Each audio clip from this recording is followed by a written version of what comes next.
বাংলাদেশ একটি স্বাধীন সার্বভৌম রাষ্ট্র। এদেশের নিরাপত্তা, গণতন্ত্র এবং জনগণের কল্যাণে যখনই সংকট এসেছে, তখনই জাতির আশার প্রতীক হয়ে দাঁড়িয়েছে বাংলাদেশ সেনাবাহিনী।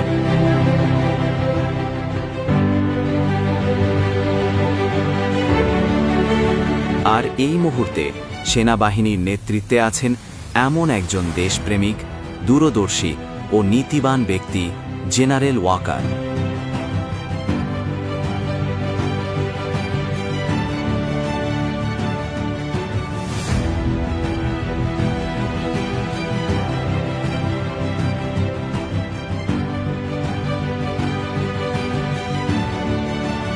তিনি স্পষ্টভাবে বলেছেন, বাংলাদেশ সেনাবাহিনী জনগণের, গণতন্ত্রের ও সংবিধানের পক্ষে।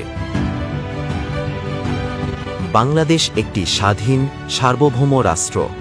এদেশের নিরাপত্তা, গণতন্ত্র এবং জনগণের কল্যাণে যখনই সংকট এসেছে, তখনই জাতির আশার প্রতীক হয়ে দাঁড়িয়েছে বাংলাদেশ সেনাবাহিনী। জেনারেল ওয়াকারের নেতৃত্বে সেনাবাহিনী কাজ করছে শুধু জাতীয় স্বার্থে, কোনো দলীয় স্বার্থে নয়।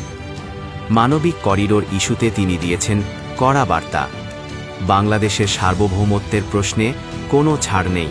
বাংলাদেশ একটি স্বাধীন সার্বভৌম রাষ্ট্র।